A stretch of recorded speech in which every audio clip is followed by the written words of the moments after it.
Hello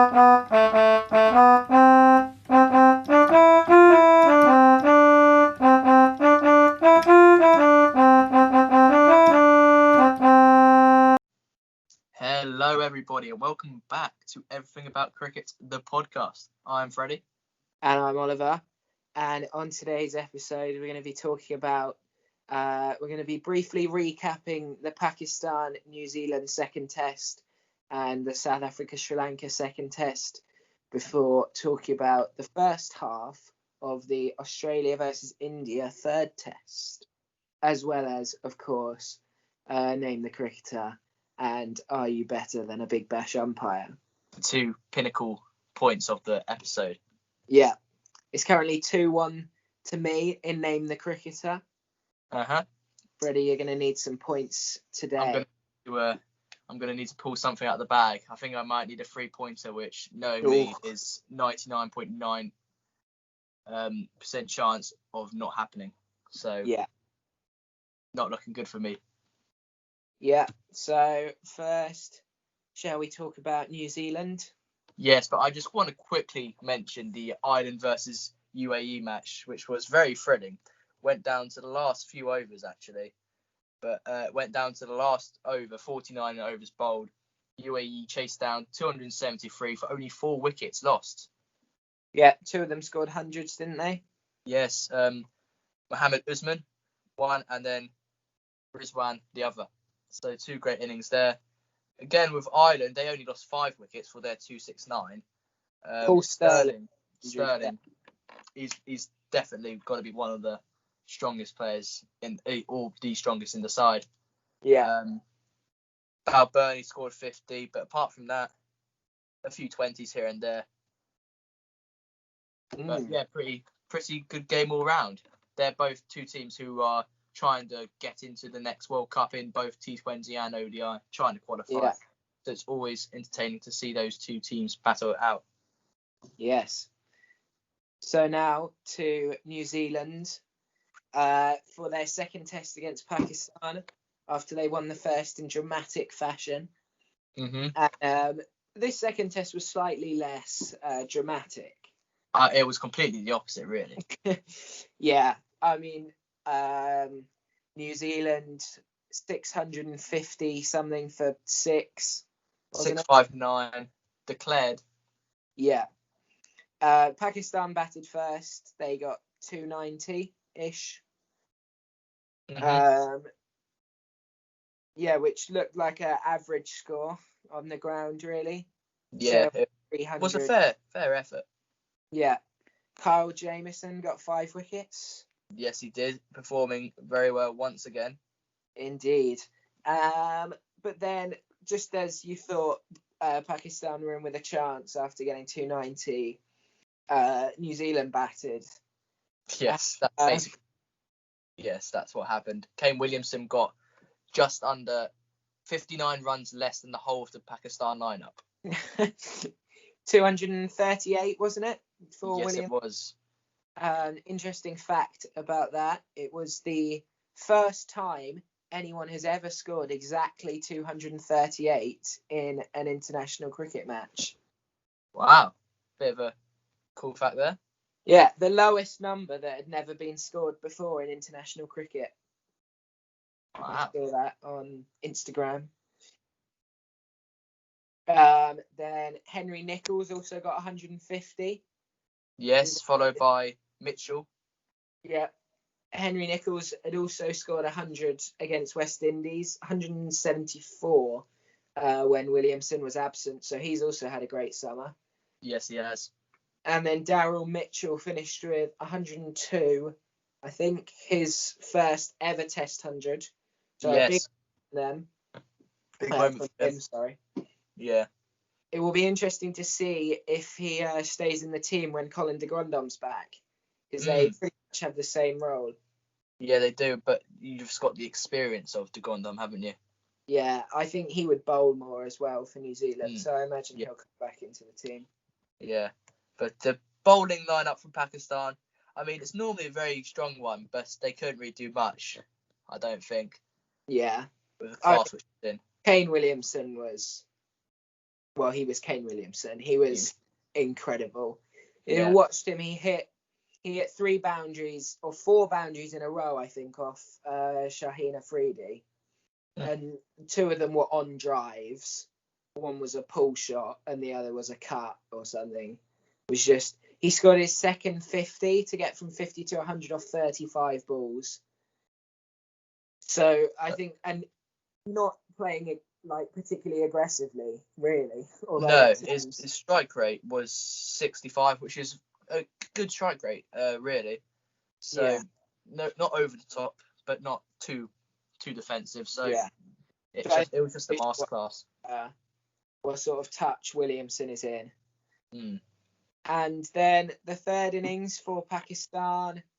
Masood got a pair. Yes, he did. A pair for Masood. 25 ball duck in the second innings. Definitely a lot worse than his 8 ball duck in the first. So Abid Ali, who got 90 odd in Azhar Ali, sorry, got 90 odd in the first, only got 37 in the second. So as he was the only, obviously Rizwan got 60, but when you take him out of the equation, the Pakistan lineup just fell. Yeah, it was good bowling from New Zealand. Yeah, definitely. Carl James got 6 wickets to finish with 11 for the match, his first ever 10-wicket haul in a match. Hopefully many more to come. Hopefully. And Trent Bolt 3 wickets, and Kane Williamson got his wicket. Oh yeah, saw that. Top edge off a sweep shot, I think. Yes, first time in 5 years at that particular ground.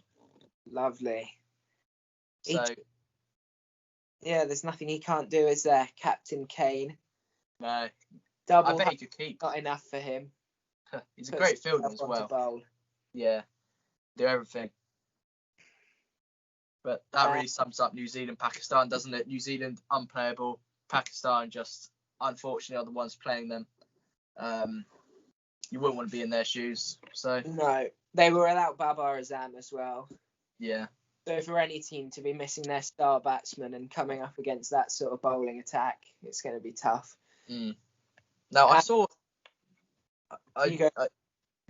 the ball Fawad got in the first innings by Carl Jameson. Now he's just on the back of 100, and he's in good nick. He was in good nick, but he got an absolute beauty of a bouncer, which really he couldn't have done anything about. No matter how good you are as a batsman, I'm not even sure if Kane could have dealt with that one. It was a really, really good bouncer from Carl Jameson, being 6'8" as he is. So, I mean, it was just he was unlucky in the first innings there, just to have such a good ball early on. But not much he could have done with it, really. No. But Kane Williamson went to the top of the batting rankings, I think, after that innings, or was it before? I don't know. I think it was just after. But definitely well deserved for Kane Williamson. Definitely. Especially at the moment with Smith's just come back into form. We'll talk about that later. But with Kohli not playing right now, he's definitely the best in the world at the moment. Oh yeah. And then New Zealand went top of the world rankings. Again, very deserved, very well deserved from the New Zealand side. It's just not one person there shouldn't be there. Not one person shouldn't be there. They all deserve their space in the side. Yeah, they got 11 people who can score hundreds or take 5 wickets. And really, you've got Mitchell, who isn't normally in the side, and he can score 100. So they've got more than 11. Yeah. So it's just something else, New Zealand at the moment. And they were without Neil Wagner in that test as well. Yes, after he had broken his toes. Yeah. So, if you look at their T20 side, it's almost completely different to their test side, and yet they're still winning all their T20s. Yeah. I mean, I would like to see a good the World Cup's coming up soon. In this year actually. 4 years on from that tragic final. in India against the Windies. We remember the name. We do. But if you don't know, Carlos Brathwaite, he just destroyed. They needed 17 or 18 off the last over. 19, 4 sixes in a row. They won the match. Yeah. Ben Stokes bowling, hated by the nation at that time. It's the last thing he did wrong, isn't it? Yeah, he hasn't done anything wrong since then. He's been perfect. Perfect in every way. On the cricket pitch, at least. Yes, well, he had a few hiccups off the cricket pitch as well. But yeah, I'm not sure if that was before or after. But I think it was around about the same time, really. Yeah. So, but yeah, that sums up New Zealand, Pakistan. It does indeed. There was another walkover over in South Africa. Yeah. Now, Sri Lanka just didn't really stand much of a chance in this Test match. They had a good fighting chance in the first until injury set in. As I was mentioning last time, that their fitness just isn't really up to what it should be, and a few players unable to play, including De Silva, who had a great innings in the first Test. Yeah. And they got bowled out for 157 when South Africa got 302. So nearly doubled their score. Yeah, and 115 Elgar there after just missing out in the first Test. Yeah, in the 90s in the first Test, so he'll be pleased to get that century there. Well played, well deserved. Yeah. Van der Dussen got 67 as well. Quinton de Kock did have a great test series, but we know he's a great batsman, so we're not really gonna. And it's his first series as captain as well. Yeah, so 1-2-0, whitewashed them, so can't really ask for more. He kept amazingly with an amazing take down the leg side. Not sure if you saw it, but it was an absolute beauty. Arms went crossways like that, diving. It was absolutely amazing. You should watch it on the highlights. I do recommend. But yeah, Sri Lanka in the second innings being bowled out for 211, needing South Africa to chase down 67, which they did without a wicket lost. So won by 10 wickets.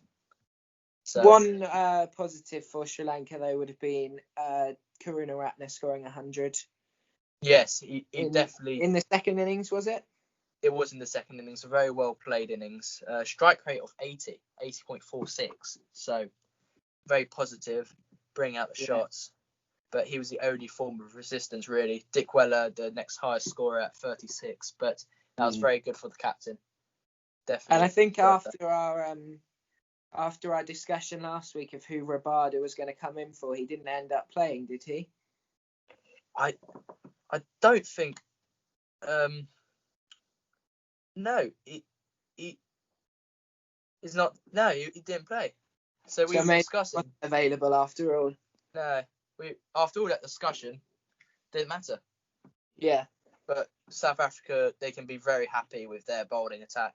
They've got Ngidi, who did well in the second innings, 4 wickets for 44. As well as Nortje getting 8 in 2 innings, 6 in the first. And Mulder got 3 in the first and Sipamla got 3 in the second. So everyone getting a good share of the wickets. Yeah. So really can't ask for much more for South Africa. They're looking in a very good position at the moment as well. Yeah, I think they've just announced their squad for a tour to Pakistan, I think. That will be a very interesting series, because Pakistan coming off that defeat, but they know that they just faced the best side in the world. So they shouldn't hold their heads. They should hold their heads up high, not get too down about it, as they are a very formidable force who were quite very close with England as well in the latest series they had between them.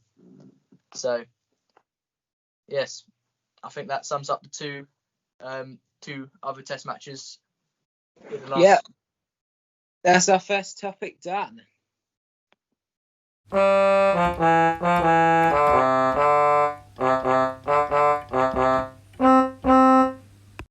So now we've got, are you better than a Big Bash umpire after our 100% record last week? Let's see if keep that going. So Yeah, this week. I do think last week it was a bit easier. The ones we got given out of the That's 300. luck of the draw, though. It's luck of the draw. There's 300 scenarios in there, so I think we will have a few in upcoming weeks or even today, which might stitch us up. Okay, let's get straight into it. Number 1. The number 11 batsman is leading a charmed life, much to the annoyance of the fast bowler. There is an exchange of words between the two, and the next ball bowled is a full pitch above waist height, aimed directly at the number 11, who, but for his evasive action, would have been hit. The bowler holds up his hand in apology. What next? Oh, you give him a warning, that's for sure. Yeah, it's definitely a no ball. It's definitely no ball. Yeah, you give him a warning, and that's the thing. You have to decide how if he apologizes. So he said sorry. So because of that, even though the situation, he's quite angry at him. You just have to assume that it was accidental. With Yeah, I think so. Speech quotes there, and just give him one warning. If it happens again, though, get him off. So yeah, I agree with you there. What's the correct? You should immediately call and signal no ball. Mm-hmm. Despite the bowler's apology, instruct the fielding captain to remove the bowler from the attack for the remainder of the innings. Oh, wow. The over must be completed by someone else, and the bowler should be reported to the relevant authorities for dangerous and unfair bowling. Wow. So obviously going on the basis that it was intentional. Yeah, I guess so. Right. So we slightly got that one wrong, although we'll just be lenient umpires. Yeah, we're just nice. Yeah, we're just nice blokes, aren't we? Yeah. So number 2. Okay. This one. The wicketkeeper collects the fielder's throw well behind the wicket and removes the bails, but the heel of the keeper's left foot is slightly behind the stumps, while the rest of his foot is in front of the stumps. Is the batsman out or not out? Wait, what? So the batsman's heel is behind the stumps? What? Yeah, I don't get that. No, it says the keeper's heel is behind the stumps, but the rest is in front. So why does it matter? It doesn't. It surely doesn't matter. I've been in front of the stumps loads of times, taking off. Yeah. It shouldn't matter. It's still out. Yeah, it's out. Hopefully. Yeah, there is no restriction on where the keeper can stand. So. Oh right. Yeah. What they were asking was, because the keeper was in front of the stumps, is that a breach of law? But no, it's not. It's totally fine. The keeper can stand wherever he wants, unless he's not obstructing the batsman. Although, if there's any purposeful obstruction, then obviously. But if there's like a collision, I think this was in the World Cup between England and I've forgotten who it was, but if there's a collision between two players and it leads to a run out and it was accidental, it can still be given out, but the captain has to say, yeah, we're appealing for it, or no, we won't appeal for it. So if the fielding side are nice, then they'll say no, we won't appeal for it, and the batsman can stay. If they're not very nice, then they'll just appeal for it and the batsman's out. Yeah. Okay, this next one, the last one, we're currently one right, one wrong. Yep. And this one's a good one. When they see the ball going straight to a fielder, both batsmen deliberately run a short run, but the fielder misfields and the ball goes for a boundary. Do you give a penalty 5 runs to the bowling team for the deliberate short run, or award 4 to the batting side? I'm not sure what it's like with deliberate short runs. That never even crossed me. That never crossed my mind for going forward. Well, if it's a deliberate short run, then it's 5 penalty runs. Is that what the law is? Yeah, but I don't know how they prove it's deliberate, but that's not what it's asking. It's basically saying they've deliberately run short, but it's gone for a boundary, so the amount they run doesn't matter. but I think you still give the penalty probably. I mean, yeah, because it happens before the boundary, doesn't it? Yeah. Oh, So I think if I the think penalty. I think the short run this creates haste in the fielder, making him misfield it, maybe something like that. Yeah. Okay. Oh, it says award 4 runs to the batting side. Short runs do not come into play when a boundary is scored. So we didn't do very well today. No, we did. A bit odd questions, but hopefully we'll do a lot better next week. Hopefully. Yes. That's it this week, though, for Are You Better Than a Big Bash Umpire? And we are not.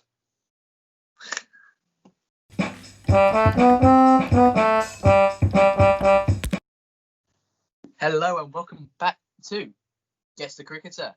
This week I am trading by 2 points to 1 as Shuki leads.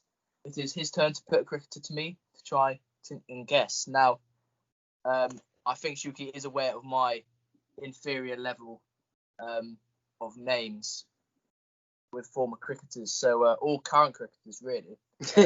So whether he will give me some leeway on that and have mercy on my poor knowledge and give me an easy one, whether or not, okay, he'll just be ruthless, which is always good for the views, as people like that sort of stuff. So yeah, anyone who's still watching at this point. Yeah, to those 2 people, you and myself. Right then, take it away. Okay, your first clue for 3 points. 3 points, yes. I don't really need this clue because I'm not even going to get it, am I? So this man is a former West Indies fast bowler. Oh no. Former? Yeah. I know you're wearing the West Indies shirt. That doesn't help me in the slightest.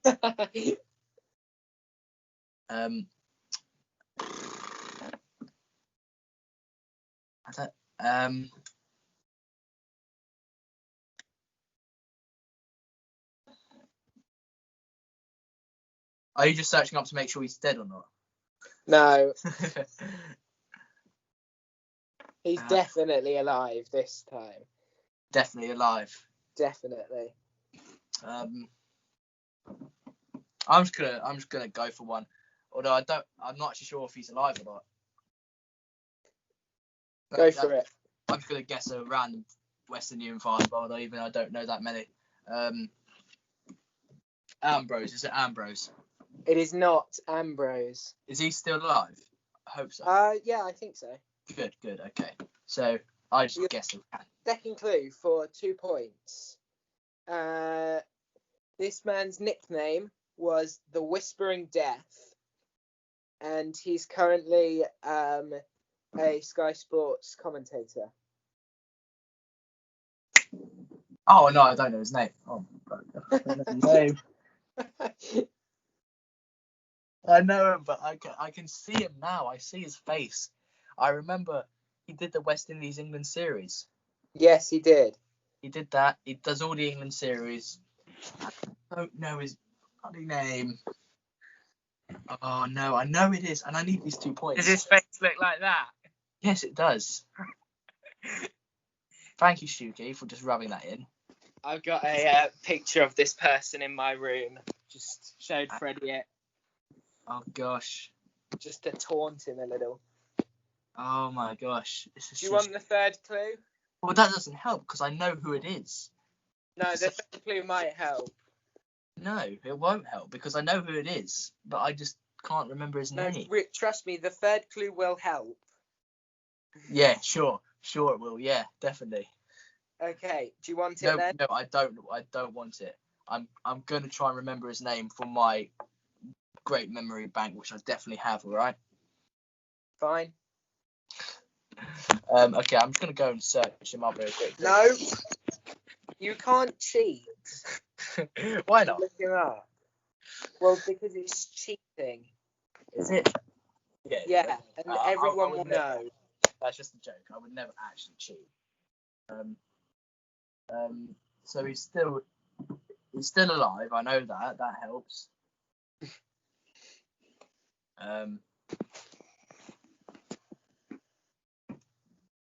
Okay, right, might as well. I can't remember his name, so you just have to. Okay, third clue. Third clue. This person was part of the famous commentary line, which was the batsman's something, the bowler's Willie, and this person was the batsman in that sentence. Do you know the? I know the line, but it still doesn't give me his name. Well, the line is the word I missed out is his surname in that line. Holding. It's Holding. It is. Yes. It's Michael Holding. Michael Holding. How did I forget that? I had him in my head, and then you showed me to torture me and torment me. That was actually quite easy. I'm just awful at remembering people. Yeah, pretty much. I know their faces. I just don't know their names. But all right, so that levels it up at 2-2 after 3 rounds. And Shuki, you have a game in hand, as it were. You've got go in hand. Yes. So I'm gonna have to think of someone. You're gonna have to make it impossible. Just so you don't get any points. Yeah. Yeah. All right, so that's it for Name the Cricketer this week.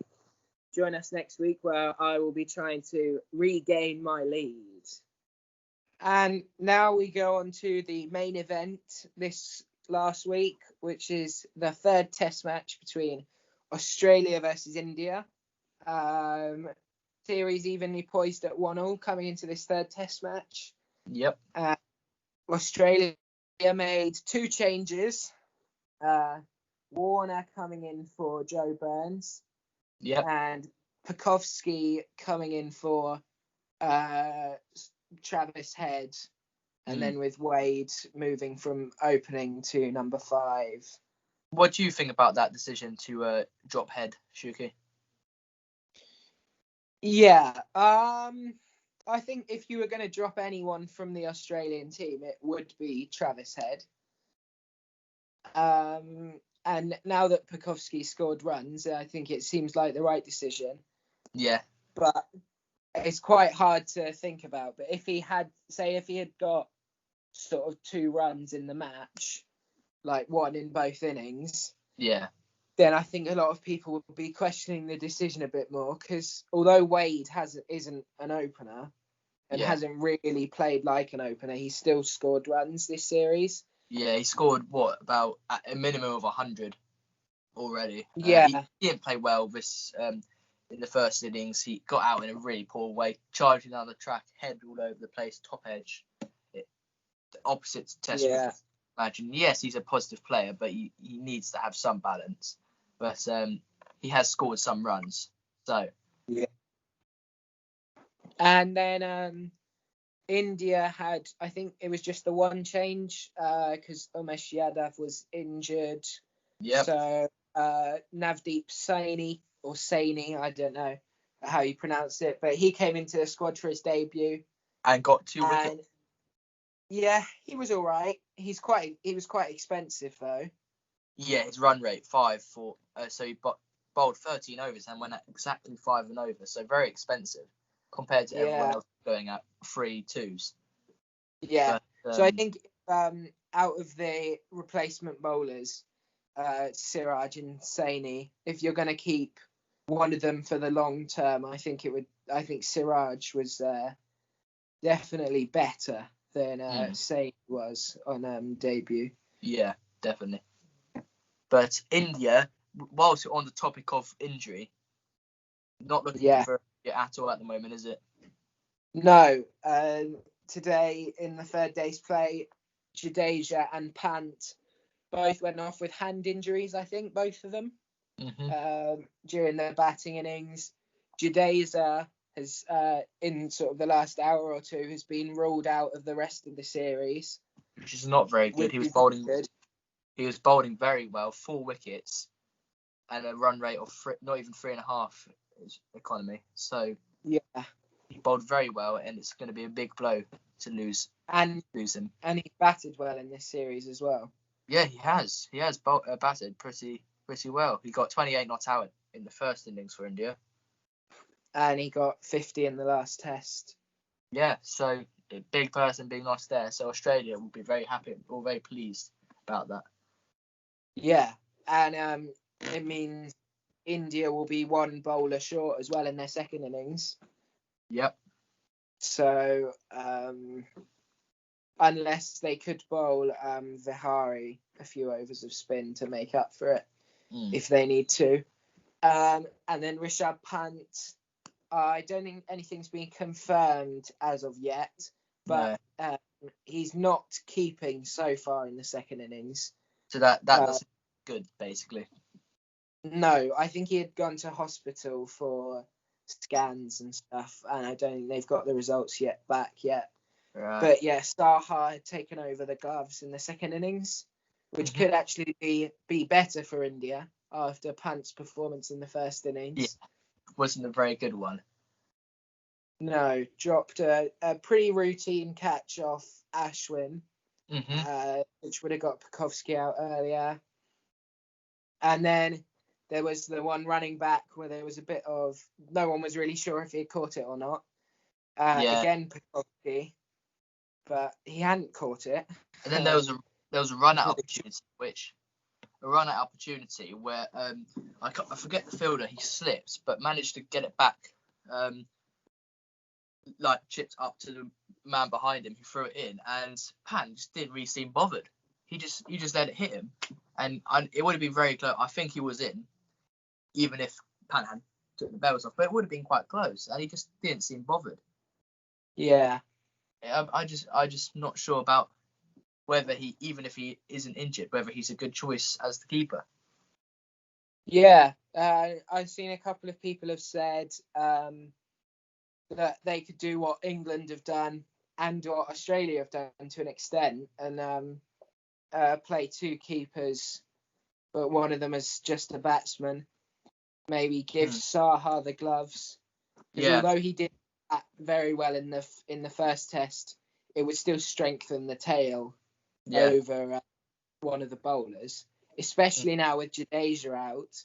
Maybe Pant could go at 6 and then Saha at 7, perhaps. Yeah.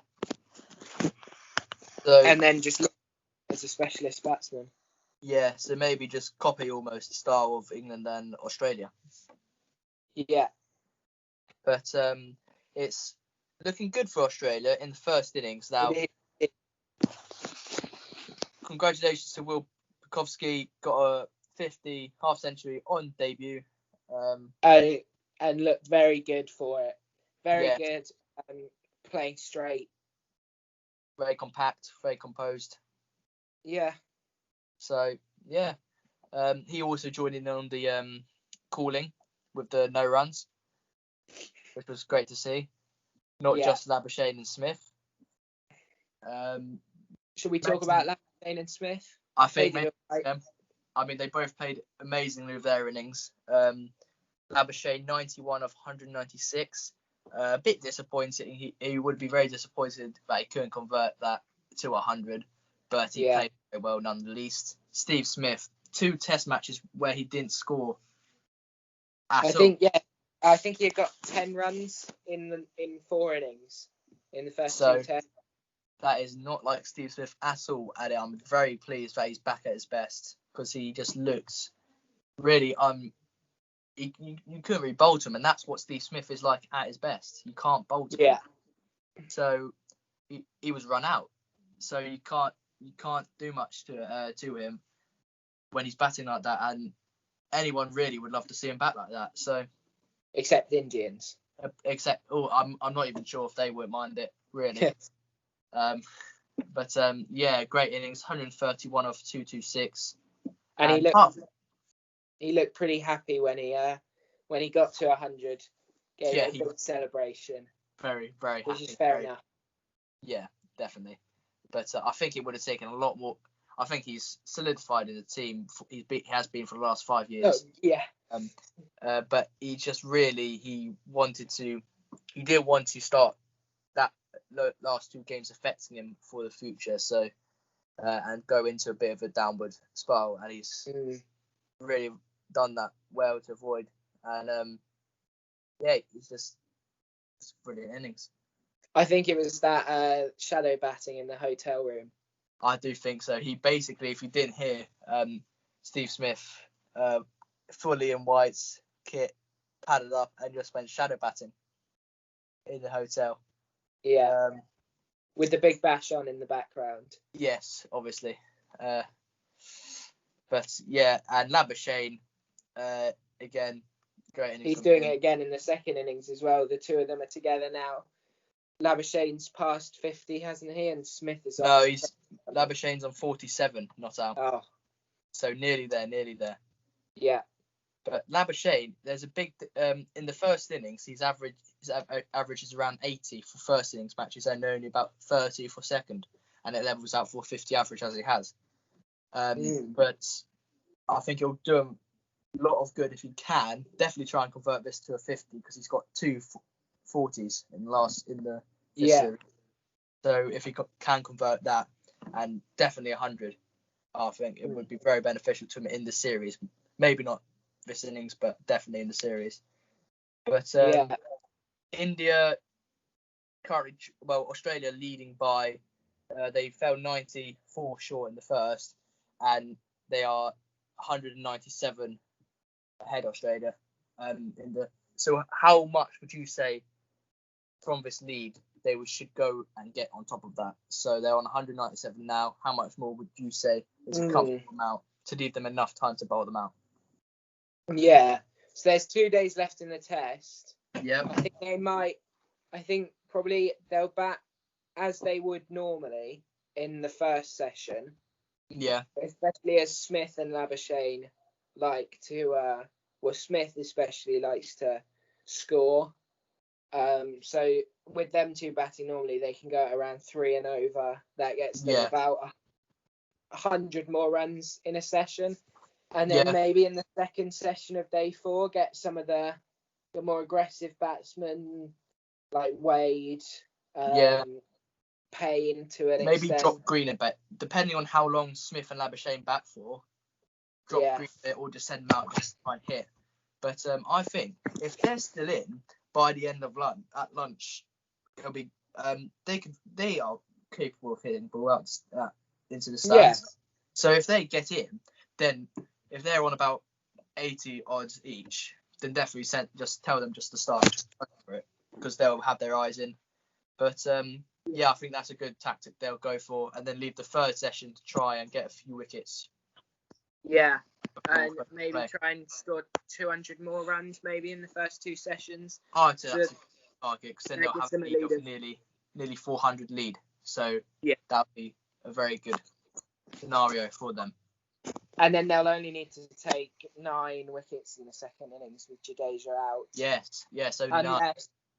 He could come back in if, say, they've got like 5 overs left in the match with 1 wicket in hand. But it's looking good for Australia, especially with the next Test match, because India will probably need to win that. Looking here, because both people would say Australia are favourites to win this right now, but you never know. But I do think it's going to be quite entertaining to watch, really. Yeah. Just one thing from the Indian innings: Shubman Gill scored a half century. He played very, very well. Good innings from him. Yeah. An ideal start, really, to his Test career. Yes. Opened very well. Especially with India's struggles recently to find an opener. Yeah. I think he's got a long career ahead of him. Yeah. And Rohit Sharma looked good in good nick whilst he was batting. It just came from nowhere, really, the wicket. Which was obviously quite disappointing for them. But, yeah. I think Rohit Sharma does have a bit of trouble to get out of that 2030s, especially when he's away from home. But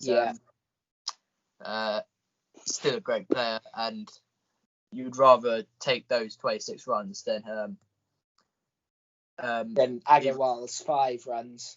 Yes, either of the batsmen they have to replace him, really.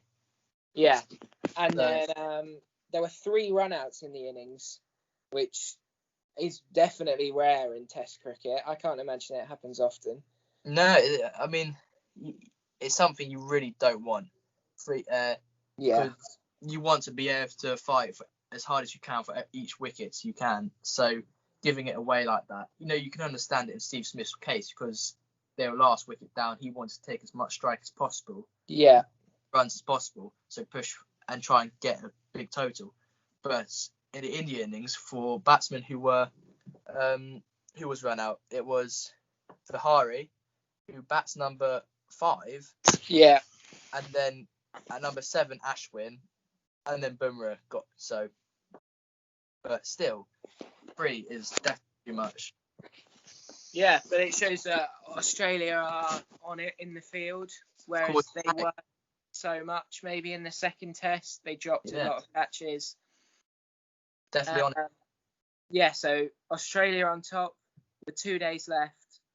The only way I can see India really getting out of this with a result is maybe if there's a few other rain delays. Yeah, there has been a few rain delays. If that turns into a good storm for India, then I think it could be on. Yeah, but otherwise I can't see Australia not winning, really. No. So, I think that covers all 3 test matches. So that's kept everyone. I hope that's kept you all up to date on all the action this week. And we will be back next week with the matches which are in due course. And I believe that there's another Ireland UAE match. There's 2. One tomorrow, and then one on the Tuesday. But Sri Lanka England starts, which has been longly anticipated. So can't wait for that to start. Yeah. So thanks everyone for watching. Join us next week, coming out next Saturday again. Hope you enjoyed the video. Remember to like and subscribe and tell your friends if they're not already watching. Yes, and thank you very much for watching, and thank you, Oliver. Thank you, Freddie. Goodbye. Goodbye.